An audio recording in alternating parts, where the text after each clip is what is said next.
Our main character is Ao, who lives on an island with his friend Naru. She suffers from some illness due to her special ability, known as Du Ta. That night, they both went into the forest to find a sloth that Naru had saved from a fire.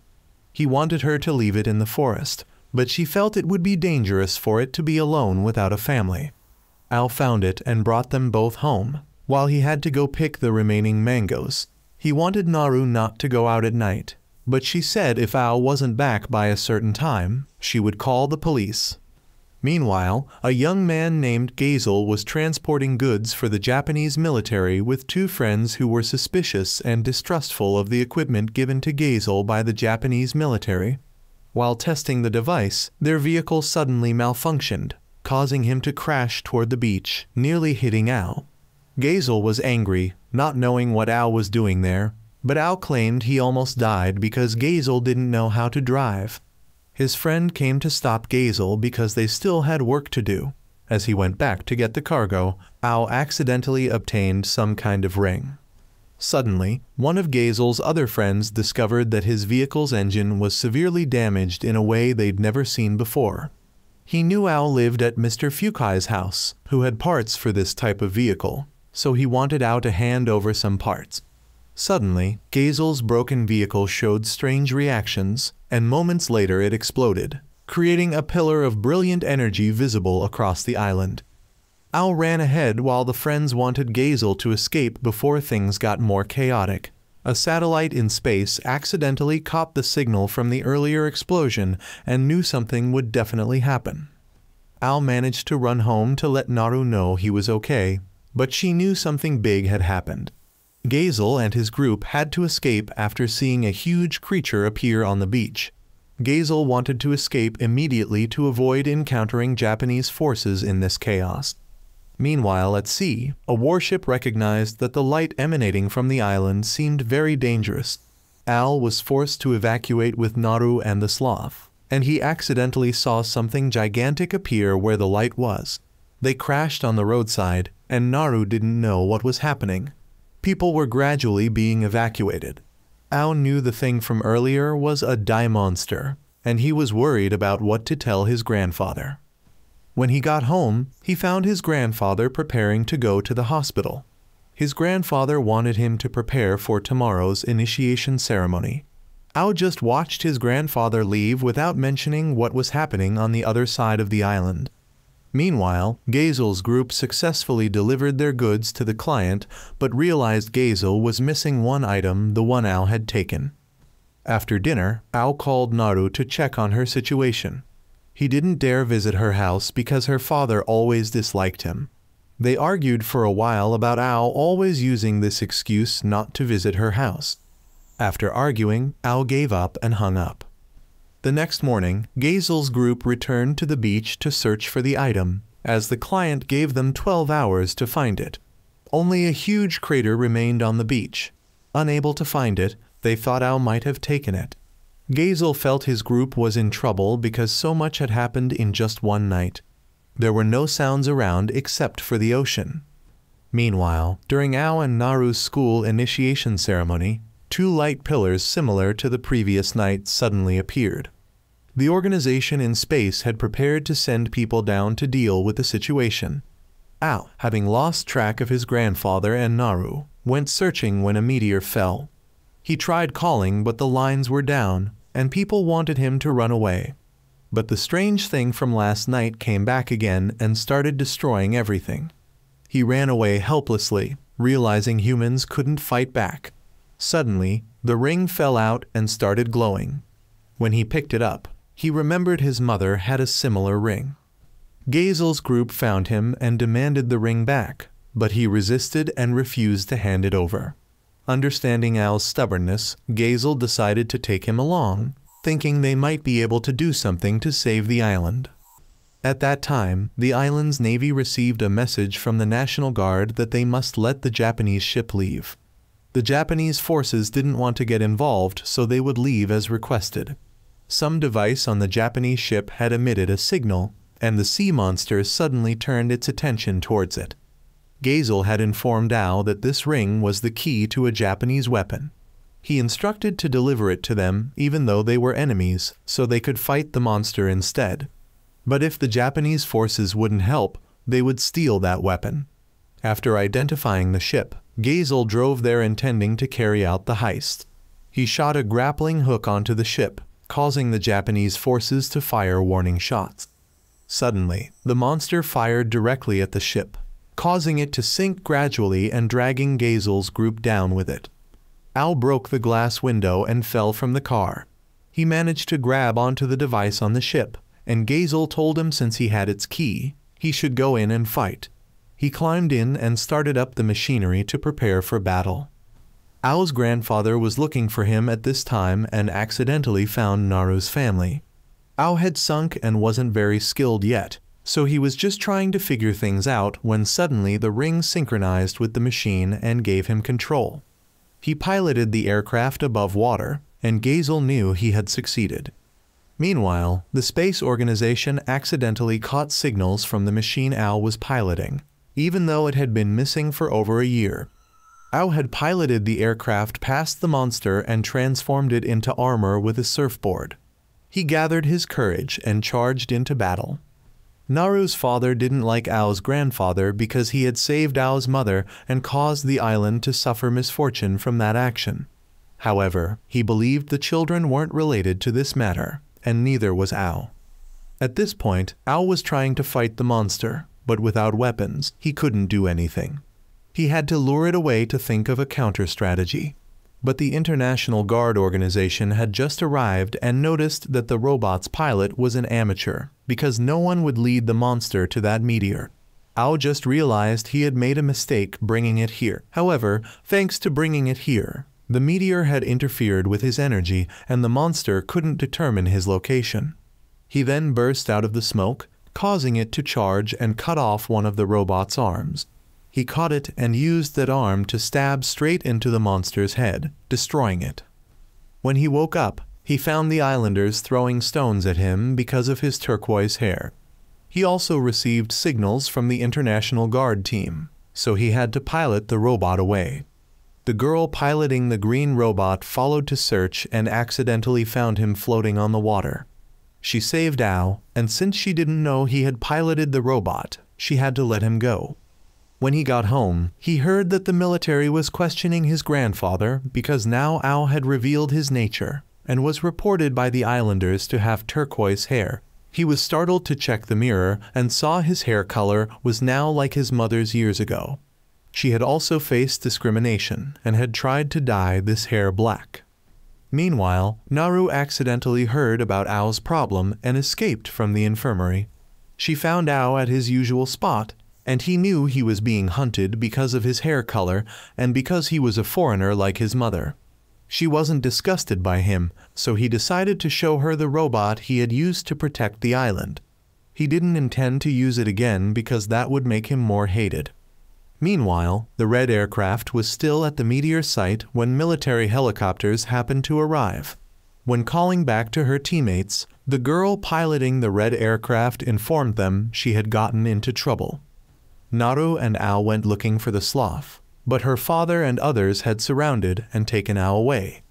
Meanwhile, Gazel's group had found the robot but couldn't figure out how to move it, as they couldn't control it and moving it would be too obvious, and Ao didn't want to pilot it. Meanwhile, the blonde girl who had saved Ao met a little girl asking for help, so she had to go get her aircraft to help. The commander here didn't understand why only young people could pilot those aircraft. Since the Ao was mentioned, the boss asked the commander for more information about the Ao and assigned the task of meeting with the island's high-ranking officials to a female junior officer. She wanted to research the meteorite to prevent the kaiju from coming, but they refused because they had never heard of a monster appearing in the same place twice. She then went to pick up the pink-haired female pilot and instructed her to find the blonde-haired one and keep an eye on that meteorite. At this time, Ao had a conversation with the person who captured him. He revealed that he had met Ao and his mother 10 years ago.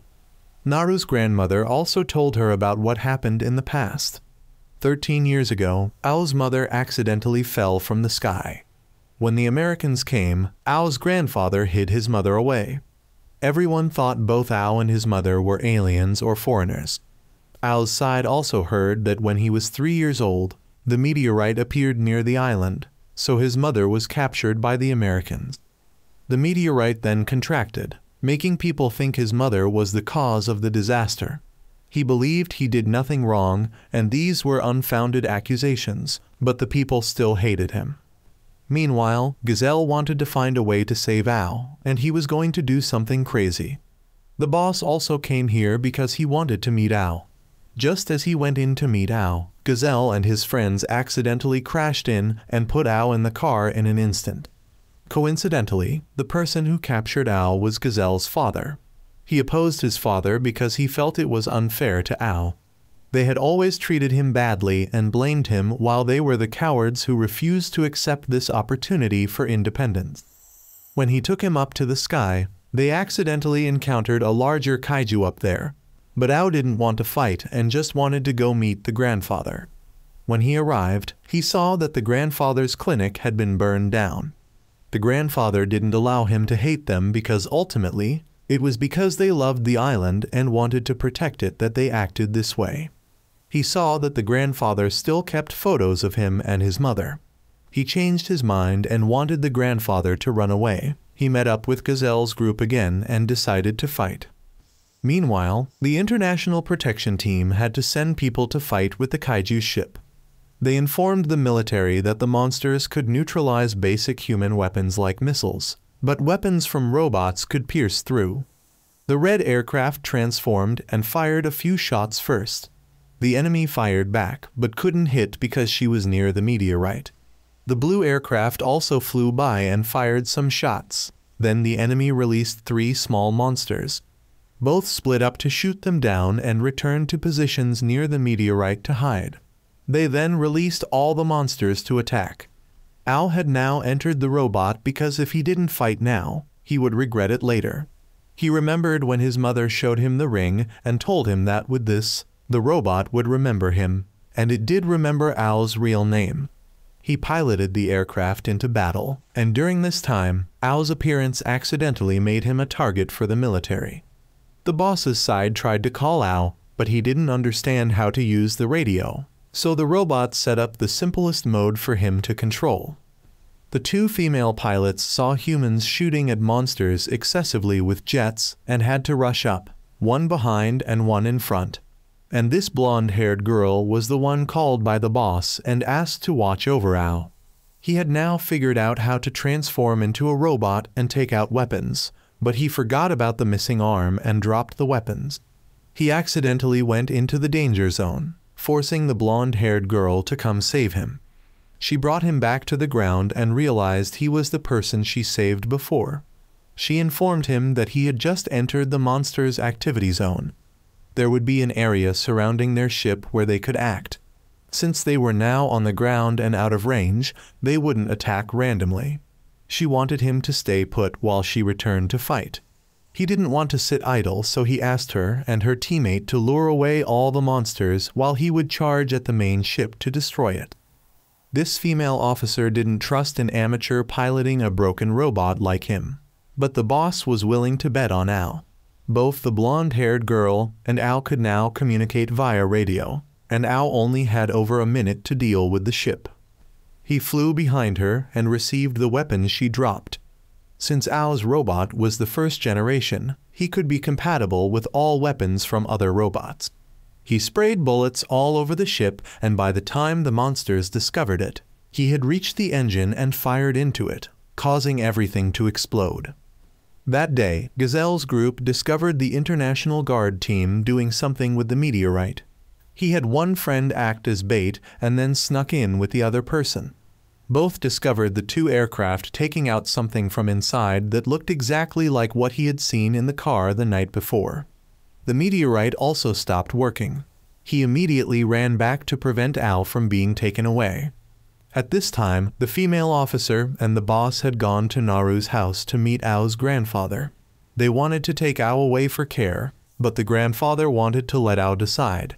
Naru also wanted to know where Ao was because without her, Ao would fall into despair. A few days later, Ao was brought to the city. This older brother would be responsible for guiding him. Right in the city, he still saw many people protesting against war, and the brother said these incidents happened every day. He took him to meet his sister for a bowl of noodles, but when his sister went inside, she was trying to contact the intelligence agency to turn Ao in. He overheard this, and the brother, feeling indignant, took him away. He took him to the boss's place where Ao met Naru again. The boss let Ao hear his grandfather's message that the robot belonged to his mother, and she had once driven it into enemy territory and never returned. He worried Ao would do the same, so he hoped Ao wouldn't die.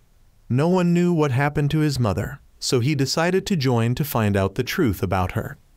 Naru also wanted to go, but because of her illness, he couldn't let her. Naru gave him the sloth so he could always remember her. The military jets from the island came to try to capture Ao. He went to the robot that the brother had hidden and drove it to the International Guard ship and left. When he got to the command room, he wondered where the sloth was, but no one had seen it. The sloth had accidentally found Gazelle's group of friends because they had snuck aboard. Ao could now get to know the two girls. The blonde one was Flor and the pink-haired one was Elena. He could now see their headquarters. It looked quite nice, but he didn't understand much about why they built it this way.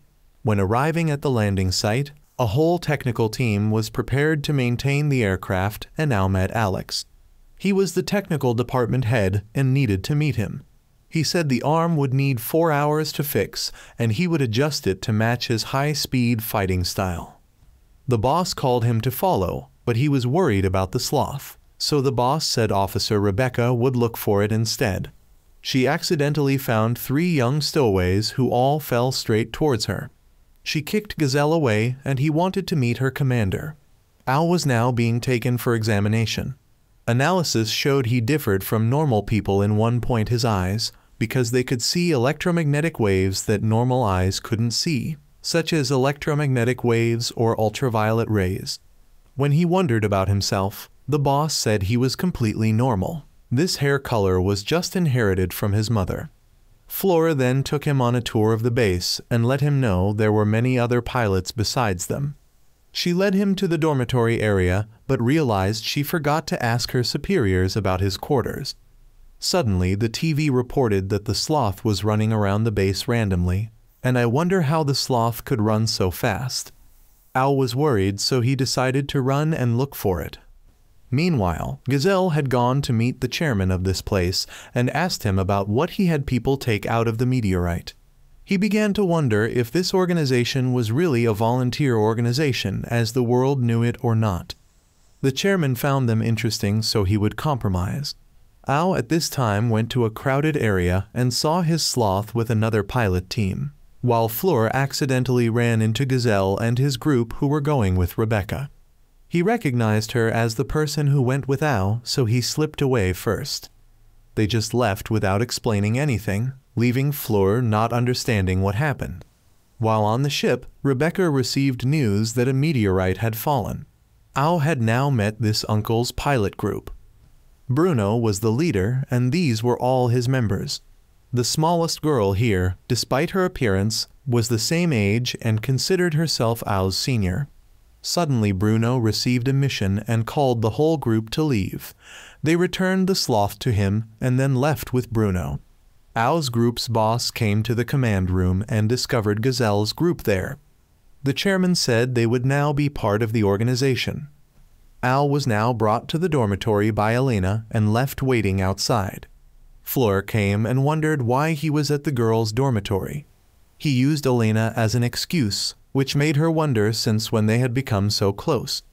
Meanwhile, Bruno's group had begun to enter battle. 3 girls had gone up first when suddenly a kaiju rushed out, causing one person to fall. They kept appearing from behind the clouds, making them unpredictable. Bruno called for backup, and the command room decided to send Ao's group into battle. The boss didn't allow it because his group had just returned from battle, but there was no other choice.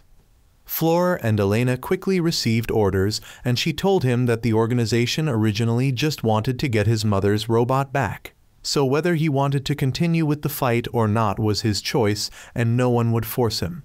He followed the two girls to the pilot changing room, and the boss showed him his own suit. All three then went to the hangar, and Al met Alex, who told him his aircraft had been repaired and could fly well, and the organization had also renamed this aircraft to the name his mother had chosen. They then officially took off and headed to battle.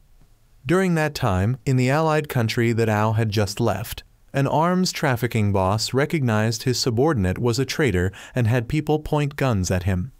Meanwhile, at a warehouse where smugglers stored weapons, the government had come to suppress the disorder. They tried to resist, but guns against tanks were impossible.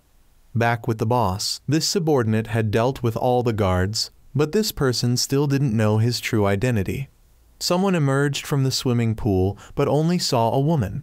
The other warehouse was in ruins, and the commander's men didn't understand why he wanted them to shoot back. But the commander had only been hiding and never ordered to shoot, and a person with transformation abilities also appeared before him. The woman from before had now taken the robot from the person in the pool and drove it straight to where the monster that the organization was targeting. Back to Al, the boss had him meet George, an AI in their system. George informed him of the exact position he needed to go to, and the mission was they would have to deal with the monsters while rescuing Bruno's 3 pilots. They had to go quickly because the command ship discovered Bruno was trying to go straight in. They suspected he would crash into the monster's ship to clear the way. They tried to get there as fast as possible, but it was still too late, and Bruno had sacrificed himself to show them the position of the monster ship in the clouds. The command ship wanted them to retreat because the explosion had disrupted the energy, making it difficult for their aircraft to fly near the monster ship. Suddenly, the robot that the girl from before had taken rushed in to help, fired a few shots, and then flew away. They then all returned, and the command ship wanted the group to try to rescue both the pilots and retrieve all damaged parts. When flying past where that girl was, she unexpectedly recognized the robot Al was piloting. Upon returning, Al went to the hospital to visit the pilots, and he went to meet the youngest one, Chloe. She had just woken up and met Al. He let her know everyone was okay and hid what had happened to Bruno. He stayed to watch over Chloe's sleep, but in the middle of the night he fell asleep too. She saw the command calling Al, so she listened and learned what had happened to Bruno, while Al was asleep, so they let him rest and launched themselves. Chloe woke him up, and he learned everyone had already gone into battle. He thought he was useless, so no one needed him, and began to blame himself, which Chloe couldn't stand. She thought everyone was just trying to protect him because he was sleep-deprived, and going out there would be like sacrificing himself. Chloe admitted she had tried to learn from Al by charging into the monster ship's activity zone, but this had backfired on them when they were counterattacked and failed. After hearing her encouragement, he decided to head out. The 2 girls tried shooting from a distance, but it wasn't effective, so Al came and asked them to provide covering fire to clear a path for him. He charged through the storm and grabbed onto one of the monster's abandoned ships. When it destroyed the small ships, it dropped more down, so he used them as stepping stones to climb up.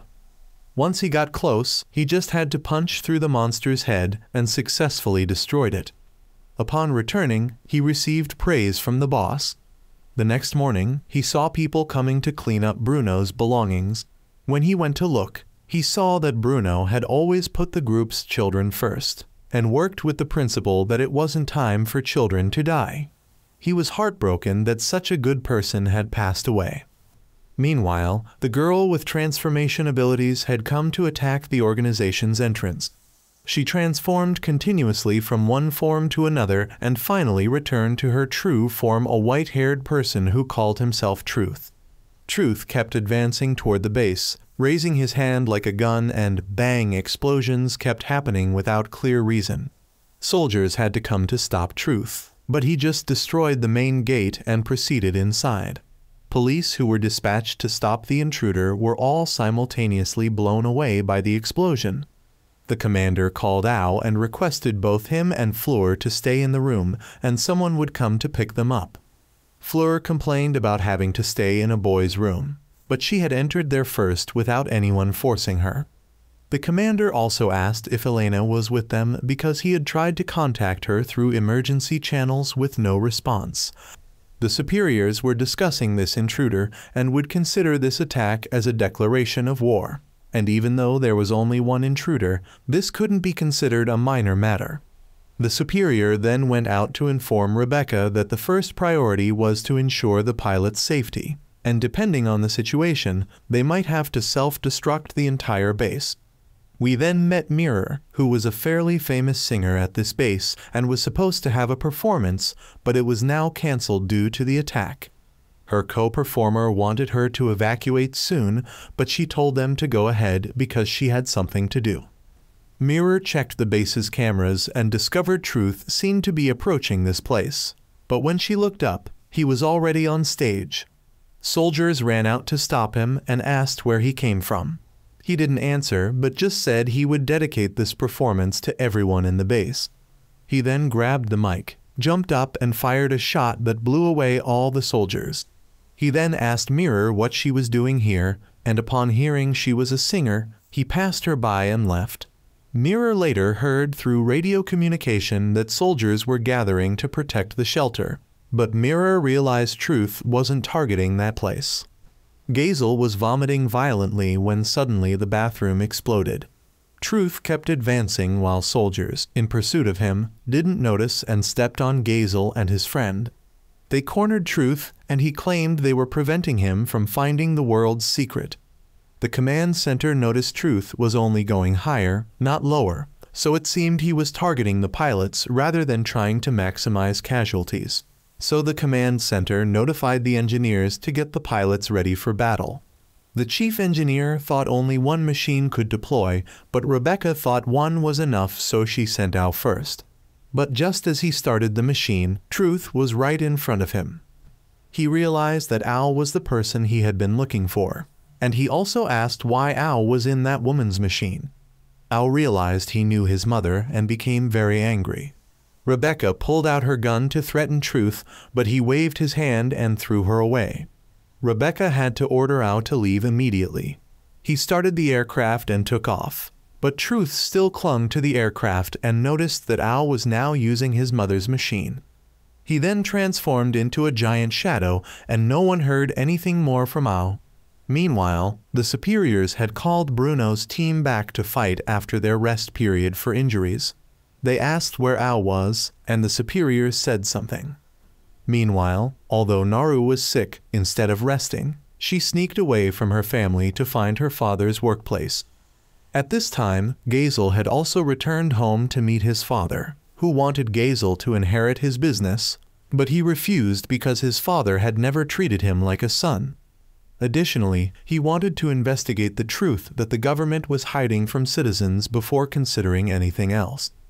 When Naru's father discovered her at his workplace, he got out of his car and questioned why she was there while sick. When she tried to say something, her father interrupted and demanded she return home immediately. She obediently turned back but fell ill on the way and was unexpectedly helped by Al. Al then led her back to her father's workplace despite them being forbidden to enter. Naru followed Al to an entrance inside, and although she found him strange, she chose to follow him. When Naru later asked Al about how different he was compared to before, he said he changed because of her. Al then threw away Naru's respirator, saying she didn't need it and should just breathe deeply. Naru suddenly felt much better and was no longer sick.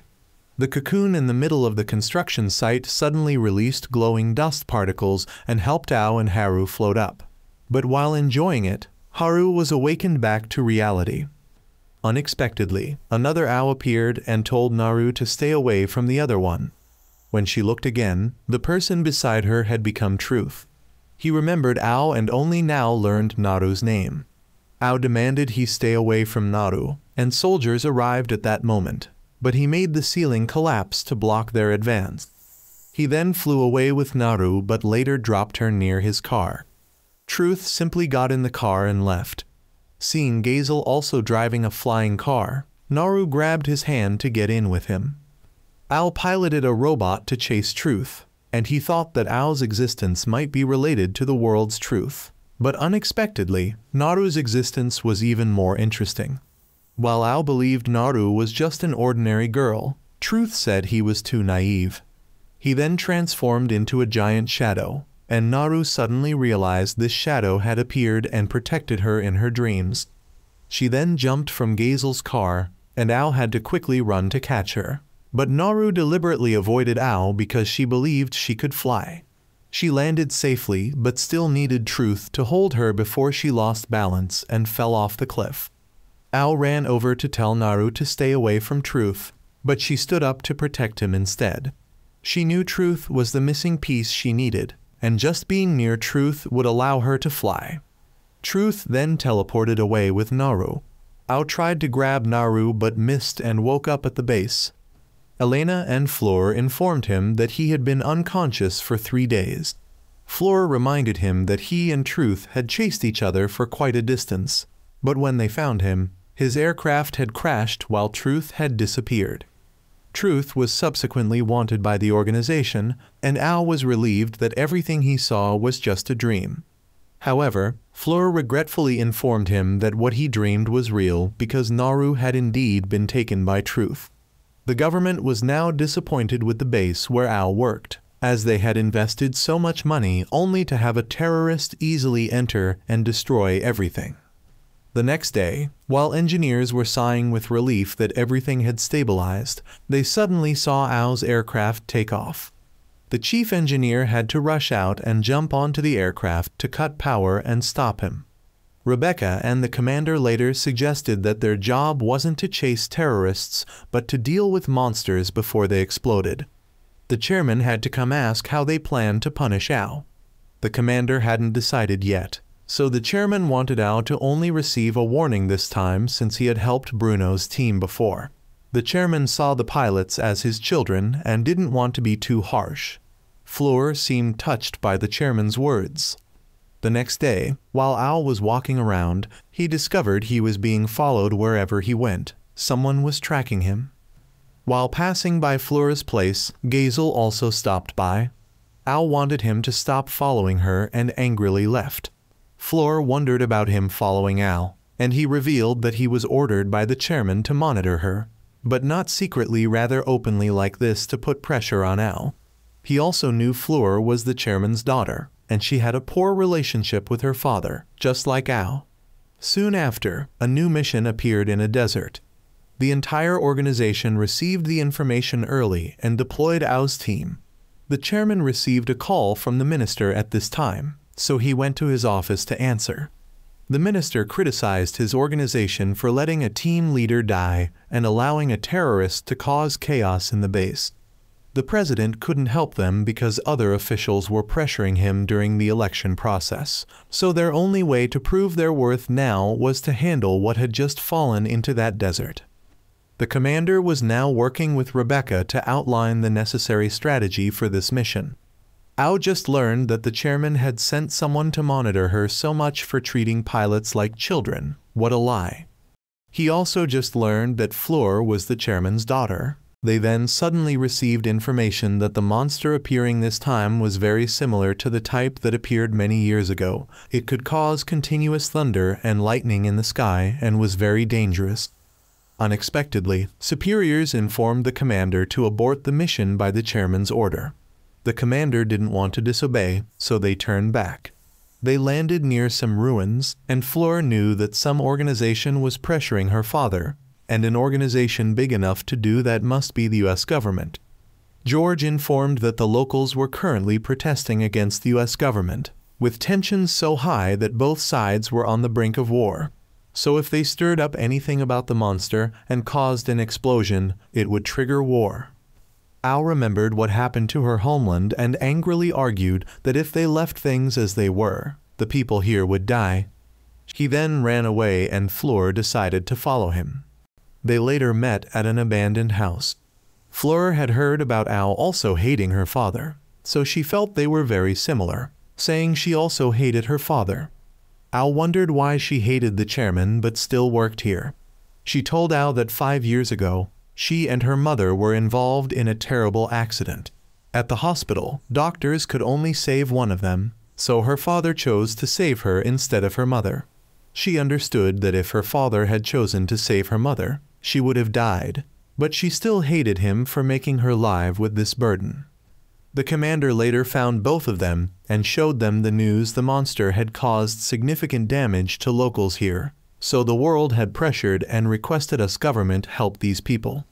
Therefore, the return order was cancelled and they could continue the campaign. The group then returned to the ship to begin action. Shortly after takeoff, the group officially got detailed images of this monster. This monster could release charged particles causing lightning strikes continuously. Although their robots were equipped with shields against monster attacks, these lightning strikes were independent attacks, so just one hit would shut down the system. The only way to win was to dodge all those lightning strikes. Easier said than done, but they had no time to think further, so Elena lowered down and started setting up guns to shoot down the monster.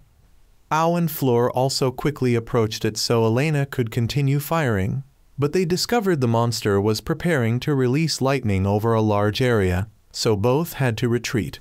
Elena was unfortunately struck by lightning, so she shut down and needed to restart. The commander had to tell Ao and Fleur to wait for orders because they needed Elena to execute the plan. Suddenly, the group discovered the monster suddenly transformed into a chest-like form and moved very fast.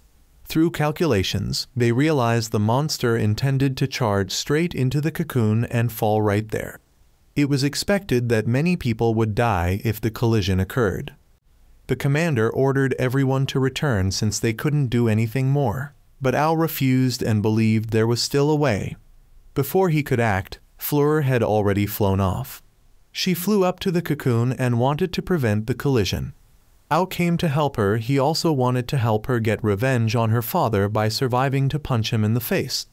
They both then flew up together and tried to hold back the monster. They simultaneously fired at both sides of the monster, and it actually cracked, but the collision would happen in less than 30 seconds. Each second counted down, and finally, they managed to destroy the monster before the collision occurred. Although both were affected by the explosion, only the robot was damaged while the pilots remained safe. Both were happy they were still alive to return. Ao and Fleur then left and wanted to see the chairman's face after this incident.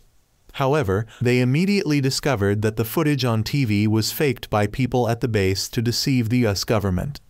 The chairman then revealed that the US government had questioned them about that footage because they had investigated and found that nothing had happened in the enemy city.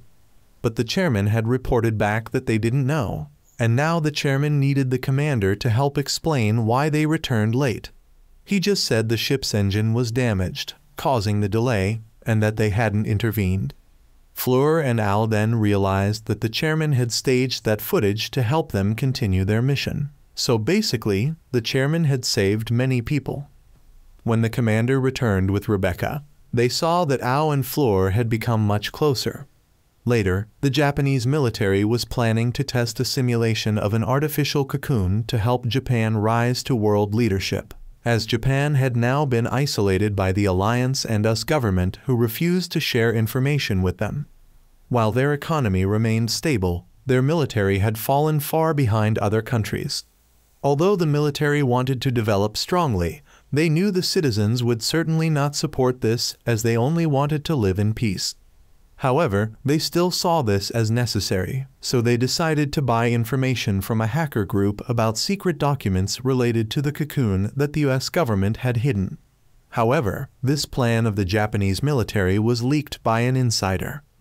Back to the pilot group, since it was a day off, Fleur and Elena decided to go to the swimming pool to relax, but Ao came and wanted them both to focus on training.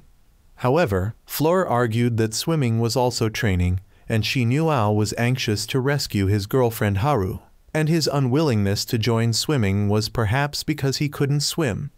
But he corrected her that he actually could swim.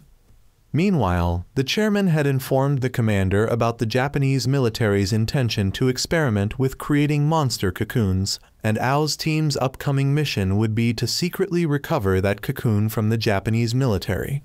Just then, Ao's group passed by the command room, and Ao noticed the chairman had just given some new directive to his commander. Not long after, Gazel's group was brought to Japan. After some troublesome immigration procedures, Gazel's group got through. The group then went to a hill near the military base to intercept and eavesdrop on signals. Since this was where the cocoon had fallen in Japan, it didn't take long for Japan to begin the research and exploitation process from this cocoon. They had now begun the research process. After a small test, the cocoon showed signs of activity, and the Japanese military was confident they had now completed the first step of their plan. Gazel's group was surprised to hear that the Japanese military's first step had succeeded. Ao's team was still out at sea waiting for instructions, as they couldn't advance further without being detected by Japanese patrol boats. While Ao wondered how much longer they would have to wait, suddenly a light column appeared signaling that monsters had arrived. The Japanese military immediately ordered the capture of the monster to use as a military weapon, believing that having the cocoon meant the monster wouldn't attack them. However, they were wrong when the monster still began to attack. At this time, Ao's group had landed their aircraft in the water to approach the cocoon. They were not allowed to transform unless absolutely necessary, because once transformed, it would be difficult for them to operate underwater for long periods. When Ao questioned why they had to move underwater instead of on land, the commander explained that their target this time was to retrieve quartz ore inside the cocoon. This was the monster's objective. If they could get the quartz ore and retreat safely, the mission would be successful. Originally, the organization's work had only been about retrieving quartz ore from cocoons, but due to the nature of this mission, they could destroy both the quartz ore and cocoon if necessary. While Ao still wanted to save people, the two girls suggested that the Japanese wouldn't be grateful even if he saved them. But as a son of Japan, he couldn't bear to watch his fellow citizens in trouble without helping.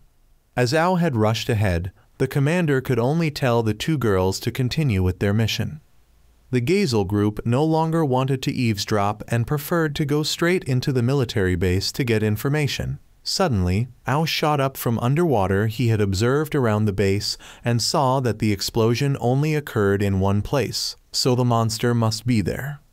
Meanwhile, as the Japanese military commander was trying to escape from the base, he saw Ao flying past and thought it was their robot. Unexpectedly, a soldier in the car shot the driver dead. He then transformed into Truth and claimed that the robot belonged to him, not to the commander. As he was about to deal with the commander, surprisingly, the Gazel group's car came rushing down from the mountain. Ao had now plunged into the water and detected the monster's signal. He carefully transformed and waited for the monster to approach. Just when he sensed its signal nearby, the monster was nowhere to be seen, but one of his legs was suddenly crushed. Gazel and his friends had gotten out of their crashed car when they accidentally encountered Truth again. Gazel noticed the gun on the ground and asked if Truth was responsible for this chaos. The two girls had now reached the area containing quartz, but when they opened it, they found only damaged quartz being reused by the Japanese military. Although these were just byproducts of the cocoon, such a large quantity was concerning, as concentrating a large amount of damaged quartz in one place could risk causing an explosion. Ao, still unable to locate the monster, was suddenly dragged deep underwater. The water pressure gradually damaged his robot, forcing him to cut off one leg to escape. However, the two girls had arrived to support him. He then realized the monster would reveal its true form when swimming in areas with fuel leakage. So he attacked the two girls' robots to release more fuel and expose the monster. Ao quickly grabbed the monster and squeezed it, causing it to explode. But the damage to his robot was too severe, and he began to sink. The two girls once again came to rescue Ao and pulled him to the surface. While Gazel was questioning Truth, the two girls flew past with Ao, causing Gazel to lose focus momentarily and allowing Truth to escape again. Upon returning, the two girls asked how Ao knew how to make the monster reveal itself, but he wasn't sure. Later, they met the Japanese military commander again, who had learned a lesson that Japan should continue focusing on economic development rather than arms race. However, Truth appeared shortly after and dealt with the commander's partner. He claimed to see through the commander's desire to rule Japan and wanted to cooperate to help him achieve greater goals. Not long after, at the Arizona Bank in America, a monster suddenly invaded. Although the US military fought hard to intercept the monster, they ultimately failed. This wasn't actually the first time America had been attacked by monsters. Al wondered if America would ask their organization for help if they were attacked again. The commander thought probably not, so Iki's entire team had to wait for orders at the border.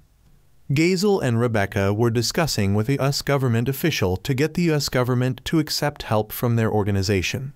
However, this person seemed unwilling to help and kept deflecting by talking about how he and Rebecca were former colleagues at a company, though now each had their own path.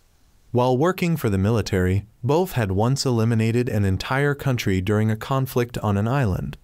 After handling a cocoon that fell on that island, civil war broke out, drawing them in. The US military quickly suppressed the island's forces. The world refused to help them. Gazel had heard about this incident, that the island was killing its own people so naturally no one wanted to help. However, the massacre that the world knew about was actually caused by their former company.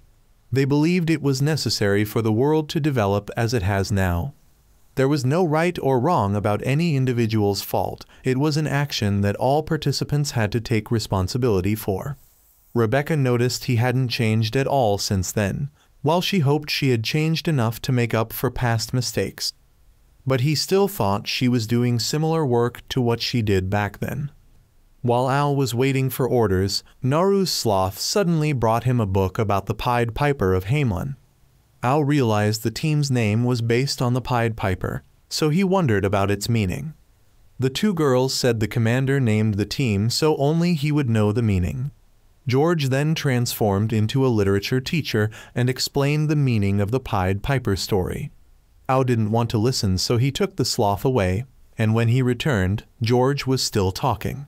Suddenly, the chairman called to report that the US military had encountered another monster. But because this monster had a large area of effect, the military used infantry to intercept it. The commander unexpectedly asked the chairman's permission to take the whole team into battle. When the chairman refused, he defied orders and departed anyway. He then proceeded with Al into US territory. Al noticed the commander rarely disobeyed the chairman's orders. He said he had a bad feeling about the US military using infantry to intercept the monster, so he exceeded his authority to check the situation himself. They then entered the town where the monster was likely to fly over. They suddenly discovered a group of people who hadn't evacuated yet, so they went down to check the situation. When the commander asked why they hadn't evacuated, the group said that person prevented them from boarding the helicopter. He then revealed himself as Truth and wouldn't let anyone leave because they would be sacrifices for the monster's awakening. Al rushed up to reclaim Naru from him, but he used his power to prevent him from getting close. The US infantry had now failed against the monster once again, while Rebecca was being stalled by the official who still didn't want to accept help from their organization. When Al regained consciousness, he discovered Truth had teleported the entire shopping mall to a rocky mountain. The monster appeared right in front of them and released small monsters that flew toward the civilians. Some soldiers there tried hard to shoot down the small monsters, but they suddenly saw the soldiers and immediately afterward shot lightning that instantly killed anyone it hit. Fear began to overwhelm Al, causing him to freeze in place. The commander had to rush over to push him away and tell him to run inside quickly. Al ran for his life while the commander had to support his retreat. Truth claimed humans had completely misunderstood the nature of these monsters. The civilians then had to hide in the shopping mall as the small monsters were still patrolling outside. Rebecca now received word from the chairman that the monster was very different now because it had never identified humans as enemies before. But this time this behavior appeared as if it had evolved. The chairman wanted Rebecca to negotiate with that official quickly, and she was given full authority to set conditions if needed. Gazel then noticed Rebecca was still somewhat hesitant, and the reason must have come from the commander. The commander apologized to Al for bringing him to this dangerous place. He revealed that he was a soldier from the country on the island that Rebecca had previously eliminated. Although he lost a lot in that battle, he had no right to hold grudges as both sides were equally at fault. That's why he joined this organization to correct his own mistakes. However, since only minors could pilot the robots, he chose the name of the Pied Piper of Hamelin to see himself as someone leading children into battle. Al later walked around the shopping mall and discovered that the mannequins had been shot to pieces by the monsters. The commander and some soldiers then tried to find an escape route. Suddenly, Al rushed out with a tent and hid right among the small monsters. Though they saw him, they left after he hid in the tent. Al quickly ran back and told the commander about his experiment. He noticed that while mannequins on the upper floor were shattered, one inside a tent remained intact. Thus, he realized these monsters identified humans by their shape. So he wanted everyone to find a way to escape with him. Everyone then took tents and prepared to move outside. They walked in a line and successfully got past the small monsters. Rebecca told Gazel to leave her with her former boss for a while. Gazel went outside while the official was ready to let Rebecca leave with the request for help, but with one condition. She pointed her gun at him and asked what the condition was. Soon after, deployment orders were sent to Al's team. The two girls quickly went with the main ship to pick up Al and the commander. The commander told Al he had a plan to deal with the monster. The two girls soon encountered the monster and lured it to chase them. Al approached from below, and the monster immediately released small monsters. Al had to constantly deal with the small monsters, so he couldn't approach the main monster. So the commander called the two girls and told them to attack when the monster opened its mouth to release the small monsters, and to make it release them, he would use himself as bait. He shot a missile at it, causing it to open its mouth and release small monsters. The two girls immediately flew up, fired into its mouth, and successfully eliminated the monster. Upon returning to the ship, Rebecca asked the commander not to be so reckless again because the team needed a leader like him. Not long after, Gazel and his team had a chance to investigate some things. He discovered that the singer Mirror at their previous base had been frequently performing everywhere lately. However, while they still had no information, his team tried to look carefully at Mirror's face, and when compared, it looked quite similar to Elena. Elena was quite confused now and might not even recognize that her name was Elena. But being on a mission, Fleur and Al had to ignore Elena's issues and focus on the mission first. Two light pillars appeared, and Al wondered where these monsters came from. George said this issue was still just theoretical, and no one had really proven where these monsters came from. Al then passed through the dust cloud and saw the cocoon, but didn't see the monster anywhere. He discovered a black smoke appearing and thought it was truth, so Al flew around to attack it. But when the two girls arrived, that smoke disappeared. From the ground, a black creature drew the chairman's face right when Fleur was speaking ill of her father. She felt embarrassed when the chairman's face appeared, so she fired to destroy that image. No one was sure if the monster really appeared this time, so for now they just went to retrieve the quartz ore first. During retrieval, some kind of sand suddenly entered Elena's robot. That evening, the chairman discussed some things with Gazel. He suspected that Elena and Mirror were the same person, so he went to a research facility where the chairman had found Elena. He revealed that this facility was established to create children to pilot robots. Countries would experiment on children to increase their compatibility with robots. However, Elena had trained at this base for 2 years, so he still believed Elena was completely normal. Gazel's friend believed that Elena couldn't both train at the base and perform somewhere far away in the world, so they wanted Gazel to abandon that thought. However, Truth told him he must try to seek the truth for the truth to come to him. We later learned that the US government had intentionally planted Mirror in the organization to find some secret information inside. However, in the past 2 months, they realized that the mirror they hired and the mirror they had been communicating with recently were not the same though similar in appearance. Their speaking and singing voices were very different. They then hypothesized that the mirror they had been communicating with could actually be Elena. Meanwhile, while the engineering team was maintaining the robots, the sand that had attached to Elena's robot suddenly spread out and possessed the 3 girls from Bruno's team. They began to lose their minds, got on a plane, and flew away. Elena was also possessed by the sand, which made her unable to distinguish whether she was truly Mirror or Elena. She then ran to Al's location.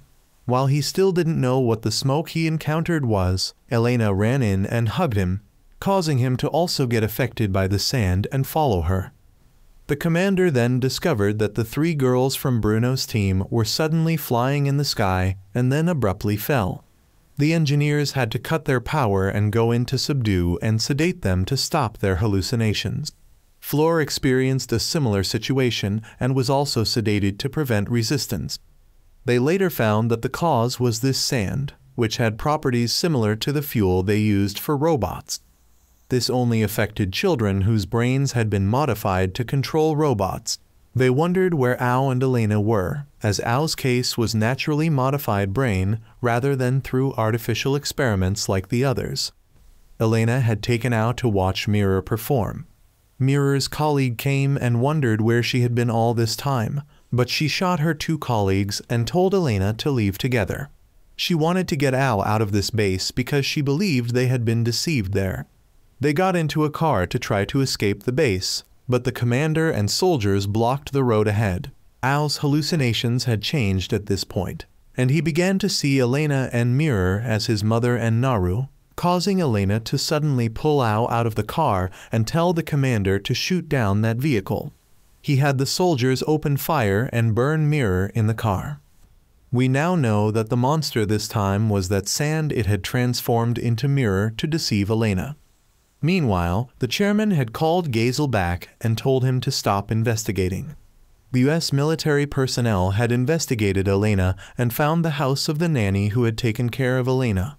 But surprisingly, the real Elena had died. The current Elena was someone using the deceased Elena's identity. Naru and Truth were still at the cocoon, and Truth noticed that Naru was about to fully absorb the power from this cocoon. Naru wondered why Truth was only kind to her, and Truth said they were very similar, both seeking truth and rejecting this world. Naru admitted that Truth wasn't bad since he didn't kill Ao. Meanwhile, Gazel had searched the base's basement and was discovered by the director. He wondered why they were there, and Gazel claimed he was an independent team under the chairman's authority, so he could go wherever he wanted. He questioned about them hiding quartz ore here, but the director said it wasn't stored here, but in another place, that place being the space station where Ao's team was currently heading. The commander didn't like space, so he quickly led the group to the gravity area for easier movement. Ao then met the commander of this space station, Hannah. He saw an AI similar to George, but it told him it was still George because it was an entire system, not just a single computer.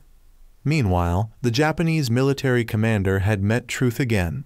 He told Truth that he had found some interesting information about Truth, that he was once the adopted son of a scientist. Meanwhile, we learned that Ao's group went to space because a cocoon had appeared in space and was expected to explode, causing many fragments to fall to Earth. Therefore, this mission would help their organization gain worldwide respect. But if they failed, all sponsors would abandon them. Ao wondered about the security team at this space station, and Fleur explained that the team only had the duty of protecting the quartz ore that the organization had collected. For other matters, they would only provide support rather than directly participate. Ao was ready for battle, but was suddenly shocked when he could no longer see the wind paths. Commander Hannah seemed to realize something and told Ao to return while the 2 girls waited for orders. Rebecca asked him about the wind paths, and he told her that he had always seen and flown following them. Everyone then realized that Ao had always been able to see atoms that normal people couldn't see. Ao didn't understand how people knew so much about him, and they thought he might be an alien because years ago, The military had recorded his plane appearing from a light pillar similar to the cocoons and monsters, and his mother had fallen from that plane to Earth. Everyone then thought they shouldn't let Ao fight, partly because he would have difficulty maintaining stability while acting and partly because they worried he might have to fight his own kind. But Ao remained confident that he was fine and could fight if he was more careful. They then began to plan for Ao, saying he just needed to fly straight along the orbit and crash into the cocoon to change its trajectory. The commander said if they deviated from the orbit, they would take responsibility and rescue Ao. They later encountered the monster, and the two girls stood from afar to support and help Ao get closer to it. He tried to shoot it down but was swallowed inside. However, no one worried because Ao destroyed it from within and escaped. Ao then used a debris piece to push himself toward the cocoon, but a Japanese satellite suddenly shot at the cocoon, causing it to split and continue falling straight to Earth on its original trajectory. Ao was thrown onto it and couldn't change the cocoon's direction, so he was about to be pulled down by gravity along with this cocoon. Though they weren't worried about the cocoon, they were concerned because Ao wouldn't survive the temperature when entering the atmosphere. Floor wanted to help Ao, but the chairman wouldn't allow it. However, the commander told Ao to hang on because he would find a way to save him. Suddenly, a hole appeared in the cocoon where Naru was, and it also opened near Ao's location. He hid inside it and surprisingly found a machine inside. The cocoon began to split open, revealing a giant aircraft inside. A robot emerged from it, stepped forward, and waved for Ao to come forward. Ao was then protected by the ship and returned safely to Earth. When the ship fell into the sea, he and the other robot landed on it. But when Ao left the cockpit, he was surprised to see that the pilot on the other side looked very much like his mother. She introduced herself as Eureka and didn't understand why Ao had hair similar to hers. What is really happening? Let's wait for part 2 to learn more details.